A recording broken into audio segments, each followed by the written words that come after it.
Começa agora, Conexão com Valores. Olá, prestigiada audiência da Catedral FM 106,7, com vocês mais um programa Conexão com Valores da Uniapac, ADCE Rio, ADCE Jovem Rio, Associação de Dirigentes Cristãos de Empresas. Aqui é o Elmar Neto que vos fala, hoje tendo a grata satisfação em recebermos aqui em nosso estúdio o nosso arcebispo metropolitano, o cardeal Orani João Tempesta. Seja muito bem-vindo, Orani. Uma alegria, Elmar, a todos que nos veem, ouvem ou acessam nesse programa da ADCE Rio. Uma alegria de poder realmente participar e cada vez mais ver com muita alegria o progresso da ADCE Rio, né? Agora com a ADCE Jovem, toda a ligação com o Uniapac, enfim, os passos sempre sonhados e desejados que vão sendo dados, né? Parabéns aí pelo trabalho. Muito obrigado, Orani. Orani, eu presencialmente hoje tenho a oportunidade de agradecê-lo dessa permissão do programa Conexão com Valores chegar aos municípios do estado do Rio de Janeiro com esse nosso carisma da evangelização no ambiente do trabalho. Então, a nossa gratidão ao senhor, ao Padre Omar, que serviu de ponte para que a gente pudesse ter esse programa, que já vai completar 2 anos e fazendo entrevistas com aproximadamente 100 personalidades da nossa sociedade civil, dentre os nossos associados também. É uma alegria ver que o projeto, né, que tenta levar cada vez mais a importância do dirigente cristão de empresa, de poder vivenciar a sua vida e viver como bom cristão no meio do seu trabalho, tem realmente como modo de também ser transmitido através dos meios de comunicação, tanto pela Rádio Catedral com seus transmissores, repetidoras aqui na Grande Rio, como também através da internet, né? Sim. Com tudo o aplicativo da Rádio Catedral, chegamos no mundo inteiro, né? E depois com a Web TV Redentor, também através da internet pelo mundo inteiro, onde quer que tentam acessar, podem acessar o programa e conhecer um pouco mais das realizações, dos trabalhos, da luta da ADCE Rio, ADCE Jovem, toda essa caminhada de poder transmitir aquilo que a Uniapac, enquanto âmbito mundial, vai pensando em fazer, né? Então, essa é uma oportunidade e ainda bem que nós temos essa possibilidade dos meios de comunicação. Agradecemos muito a todos aqueles que são os amigos da rádio, amigos da Fundação Rádio Catedral, que proporcionam isso para que realmente nós possamos, junto com a evangelização, a missão, também falar das diversas nuances do trabalho pastoral em nossa arquidiocese e na igreja, né? E a ADCE é um trabalho antigo e ao mesmo tempo está sempre se renovando. Por isso a rádio, a web TV, as mídias digitais levam isso para o mundo inteiro. Além daqueles que sintonizam aqui na região com os transmissores e repetidoras da Rádio Catedral aqui nessa região.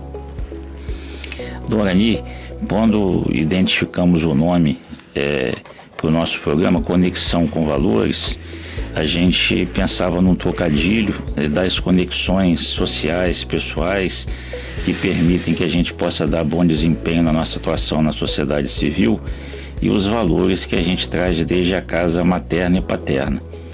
A sua biografia ela é amplamente conhecida por todos nós, católicos e cristãos do Rio de Janeiro. O livro do Silvonei nos ajudou, o Dauro também faz contribuições. E o convite que eu faria é que o senhor contasse um pouquinho para o nosso público da Rádio Catedral um pouco da história do jovem Orani, desde lá de São José do Rio Pardo, a opção em seguir o sacerdócio. Não sei se tem novidade, né? Porque é mais divulgado do que a má notícia, né? Ou seja, aquilo que tem sido a minha biografia tem sido divulgado pelos meios de comunicação, não só da arquidiocese, mas também através das mídias digitais, né? Isso é muito fácil encontrar, né, dentro dos vários tipos de aplicativos que existem, né? E sem dúvida a cidade de onde eu venho, uma cidade amplamente católica, ao mesmo tempo de uma família católica, e também a minha presença na igreja foi desde criança. Então, seja enquanto catequese, seja depois enquanto catequista, seja depois, mais tarde, enquanto coroinha também, né? Todo esse trabalho que foi feito e realizado antes de entrar para justamente a vida consagrada. E, ao mesmo tempo, enquanto jovem, eu sou da época que existia carteira de menor. Hoje isso é coisa que parece um absurdo, né? Mas eu trabalhei com carteira assinada com 15 anos, né?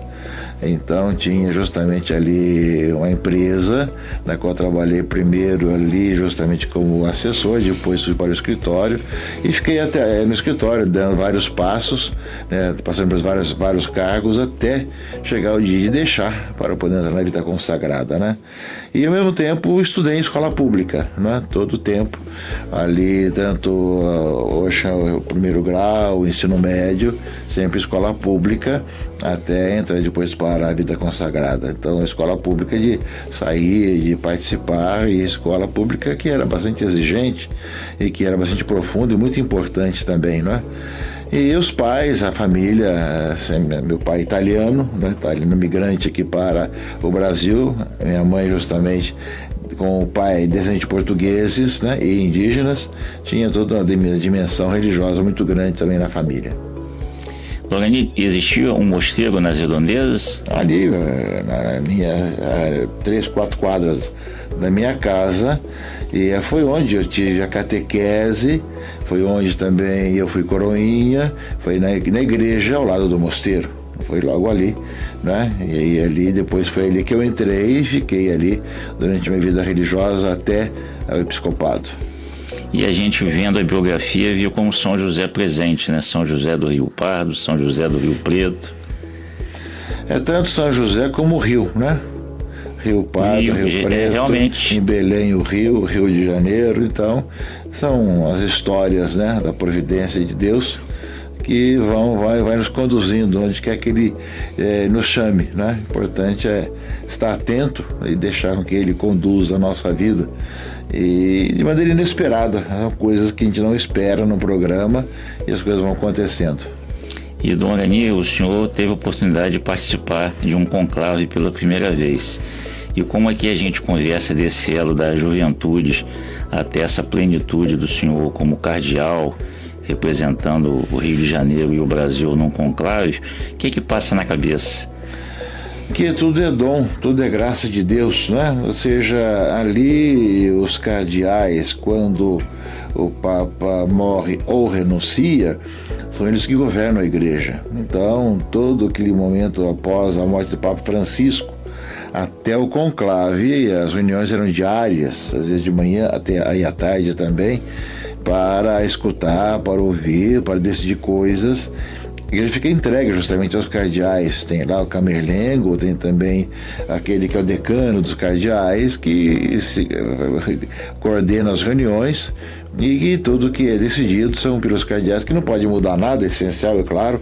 É um governo assim, bastante efêmero, ou seja, não é uma coisa que decide coisas, mas que vai coordenando a igreja nessa época, né?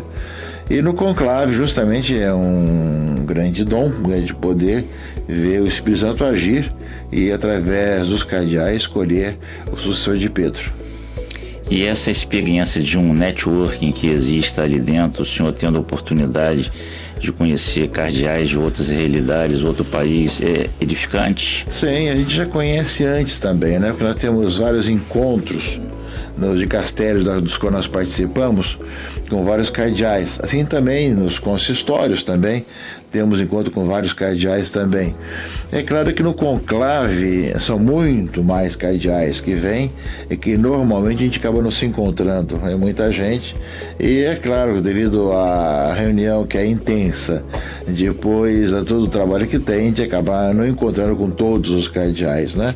Mas acaba ouvindo muitas belas experiências. Dona Arani, a gente brinca aqui na Arquidiocese dizendo que o Dona Arani tem roda no pé. E essa característica a gente também lê que o senhor, enquanto arcebispo de Belém, tinha essa prática de sair em canoas, conhecendo todas aquelas ilhas ali do entorno. E particularmente eu acho muito interessante essa sua acessibilidade essa característica que o senhor, ao chegar nas paróquias, nos locais, o senhor sempre chega com antecedência, é um ouvido amigo que dá a oportunidade das pessoas passarem essas informações, e isso é um dom de comunicação, né? Essa questão de deslocamento vem desde o meu tempo de padre, né? Desde o meu tempo de padre, em que eu tinha a função de estar, digamos, governando o mosteiro, que não era abadia na época, estar sendo pároco ao mesmo tempo, no começo o vigário paroquial da zona rural, e ao mesmo tempo coordenador de pastoral na diocese, participar dos conselhos diocesanos e trabalhar nos vários departamentos também diocesanos. Então eu tinha que correr muito. Desde jovem, dirigindo de norte a sul do estado de São Paulo, também pelo Brasil afora, né, levando também o bispo, na minha época, que me ordenou para os vários encontros também. Então sempre foi uma característica, foi algo que foi acontecendo. E depois, quando do deslocamento para São José do Rio Preto, mudou um pouco, porque eu passei a dirigir menos, porque não conhecia a região, né, então tinha que ter alguém que me levasse. E em Belém mais ainda, porque lá não era tanto correr, mas era nadar, né? Porque era uma questão de ir pelos rios, então eu não dirijo barco, né? Então eu tinha que estar já ali sendo dirigido, né? E quando vim para o Rio de Janeiro, muito mais ainda, ou seja, sem conhecer como chegar numa paróquia, numa capela, num local por qual eu via passar, e eu chegaria muito tarde, né? E por isso que, graças a essa possibilidade, eu chego com antecedência, a não ser que o trânsito não deixe chegar, né? Muitas vezes o trânsito, às vezes dá o que fazer, né? Levaria 1 hora, leva 2 horas e meia, muitas vezes, né? A gente calcula, mas nem sempre dá certo, às vezes chega em cima da hora, mas a gente faz o possível. Doranil, o senhor conhecedor da realidade de Belém e as festas do Círio de Nazaré, que elas requerem uma logística especial, porque vão pessoas do Brasil e do mundo inteiro. O senhor acha que foi interessante essa escolha do governo federal em designar Belém como sede da COP30? É interessante ver em Belém o papel dos leigos, os leigos da diretoria da festa de Nazaré, de dirigir, de organizar essa festa que é realmente enorme. No final de semana, no sábado, mais de 2 milhões de pessoas, no domingo, mais de 2 milhões de pessoas, fora as 10, 15 procissões durante o mês de outubro e tudo que se precede e que vai depois também em relação ao Círio. Vejo o papel dos leigos e leigas que se comprometem e trabalham na missão evangelizadora. Agora, Belém é portal da Amazônia, é justamente a mais antiga ali da Amazônia cidade. O arcebispo de Belém era arcebispo do Grão-Pará, né? Nossa Senhora do Grão-Pará, que ia ali da fronteira com o Maranhão até a fronteira com a América Espanhola. Sim. E visitava justamente todas aquelas paróquias que depois tornaram-se estados, dioceses, etc. Então Belém tem tudo isso enquanto história, não é?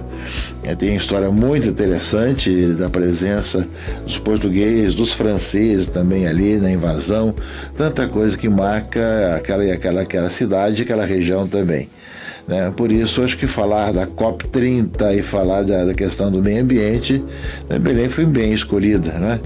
Há muitas críticas com relação à questão da estrutura e tudo mais, mas a estrutura que a cidade oferece, né? Oferece, se ela abriga mais de 2 milhões de pessoas num Círio, né, pode abrigar muito mais, muito melhor, muito menos que 2 milhões numa conferência sobre o clima. Aqui são exigências de governos, etc., de um certo conforto, de uma certa questão de segurança e tudo mais, e que havia muita polêmica com relação a isso, né? Mas só pensar, se no final de semana mais de 2 milhões estão nas ruas e nada acontece de ruim, e acontece todos os anos, a COP30 é bem menos que 2 milhões de pessoas, né? Com certeza. E tenho certeza que Belém tinha essa capacidade, né? O problema são as questões das ideologias que se confrontam, entre a questão do clima ou não e ao mesmo tempo os ciúmes, né, de deixar em Belém essa presença e tudo mais, né? Então eu creio que são questões. Se resolveu alguma coisa boa ou não, se chegou a algumas conclusões, não depende da cidade de Belém, depende dos governantes e os estudiosos que conversaram, que trocaram ideias, que viram o que podia fazer. Então Belém sediou, né, a COP, mas as decisões é de quem participou. Lorani, desde 2009, nós, o povo carioca, tem a satisfação de tê-lo como nosso pastor. Um pastor carismático, um pastor que deixa que a gente chegue próximo do Senhor, e já se avizinha aí a possibilidade de uma despedida. Nesse período que o senhor passa pelo Rio, qual seria, senhor, uma memória marcante que o senhor entenderia que positiva na sua caminhada? Eu creio que é bem claro para todo mundo que quando um bispo chega aos 75 anos, pelo direito canônico, e assim também o padre deveria ser, ele é convidado a apresentar sua renúncia ao Santo Padre. E isso aconteceu nesse ano, quando eu completei 75 anos, ele deixando o Santo Padre livre para fazer o que ele quisesse. Sim. O Papa Leão XIV aceitou a minha renúncia, mas pediu que eu ficasse mais 2 anos, né, aqui no cargo de arcebispo do Rio de Janeiro. Como fez também com outras situações também. Ele acabou de falar também na CEI, que é a Conferência Episcopal Italiana, que ele vai aceitar sempre a renúncia aos 75 anos, e aos cardeais vai proporcionar mais 2 anos em geral, né?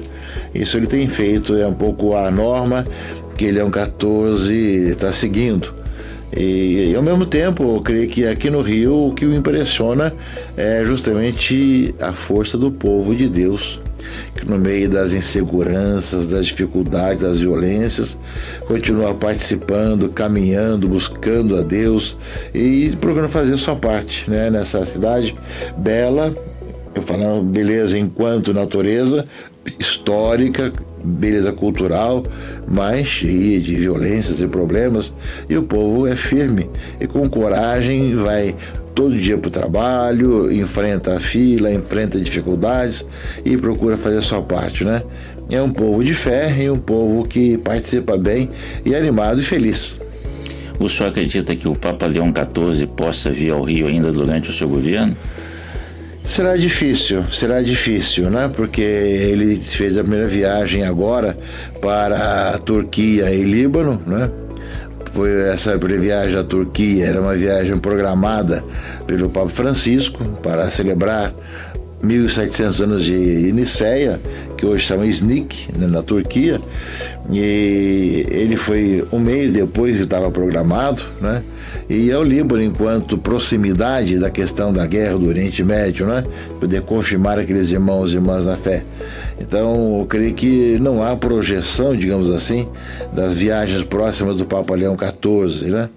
Então, isso depende muito daquilo que ele vê como prioridade e onde quer que ele realmente deseja ir, né? Em qual aspecto que ele quer dar nas suas viagens também, né? Ele tem que ter uma motivação. O Papa São João Paulo II quis visitar o mundo inteiro, visitou o Brasil, né? Aqui no Rio foram Sim. 4 vezes. Ele visitou para passar por todo o país, todas as capitais, 2 vezes que ele veio para conhecer todo o país, né? Esse foi um projeto. Não sei qual que é o projeto do Papa Leão XIV, né? Mas não deve ser tão rápido assim essas soluções, né? Porque supõe logística, supõe possibilidade, e também quando não é dessa forma de visitar um país para conhecer, é também para celebrar algum acontecimento importante. No caso do Papa Francisco, já era programado que o Papa viesse para a Jornada Mundial da Juventude, né? Era Papa Bento XVI, ele sentiu que já não podia mais dar grandes viagens, acabou renunciando, o Papa Francisco veio na sua primeira viagem internacional. Então, ou seja, ele pode fazer tanto para visitar, como o São Paulo II fez, ou pode ir com algum evento. E no Rio não temos um evento tão importante assim, que supõe um deslocamento do Santo Padre para um evento assim, pelo menos programado. Loranilson sempre gentil e generoso com a nossa Uniapac, a DCE Rio. E a gente falando das comunicações, diariamente nós temos conteúdo no nosso Instagram, o @ADCRio, no nosso Facebook, ADCRJ. Toda essa coleção dos programas Conexão com Valores estão indo para o YouTube, tanto da DCE Rio quanto da DCE Brasil.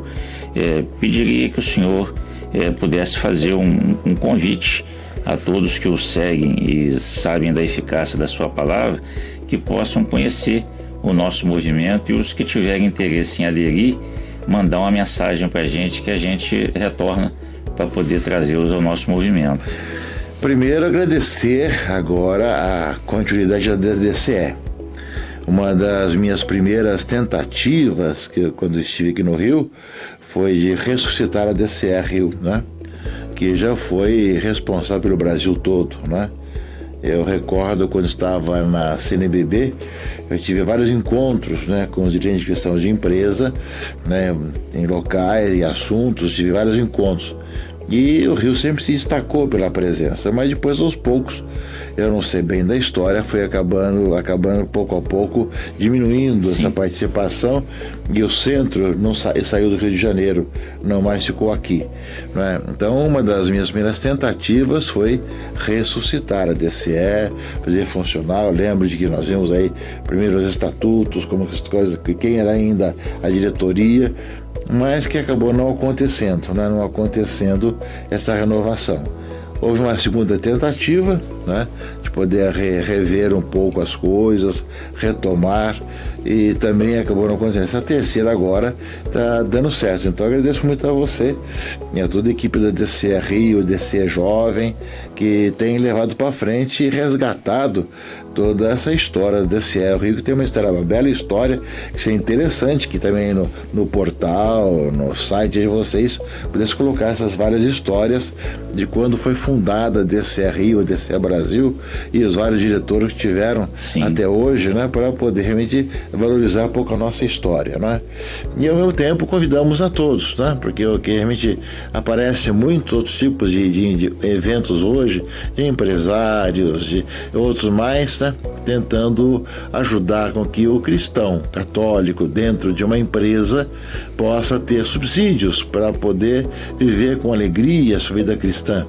E a DCE tem uma tradição, tanto local, como nacional, como internacional, de proporcionar isso. Por isso nós convidamos mesmo a todos os dirigentes cristãos de empresa, seja grande ou pequena, para que participem da DCE Rio e, consequentemente, da DCE Jovem, também unido a toda a DCE Brasil e Uniapac, que é internacional, para participarem e para também divulgarem a existência de uma entidade católica que quer acompanhar os dirigentes cristãos de empresa. Dona Anice, se aproxima o Advento, o Natal, as festas de fim de ano. Pediria que o senhor deixasse uma bênção para a nossa comunidade dos adecianos e adecianas, e também para todos que atuam nesse ecossistema da evangelização no ambiente do trabalho. Tempo do Advento é o início de um novo ano litúrgico.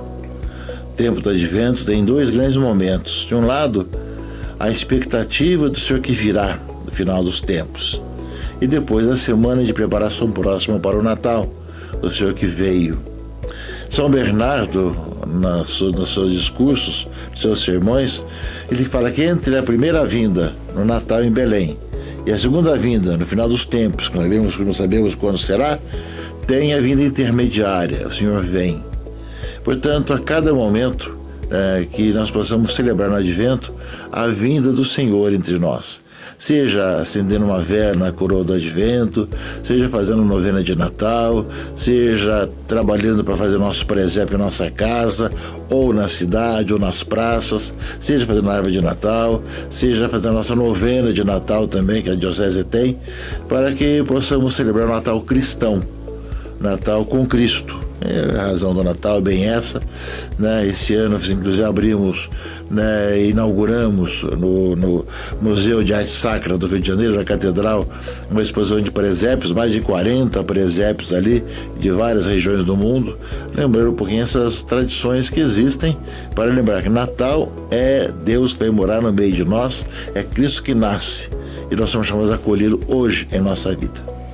Rani, agradeço reiteradamente aí a sua disponibilidade, boa vontade conosco, a sua amizade sobretudo. E o Conexão com Valores está sempre aos sábados, às 17 horas. Até a próxima. Muito obrigado, Deus abençoe a todos. E se não nos encontrarmos antes, um Natal com Cristo feliz.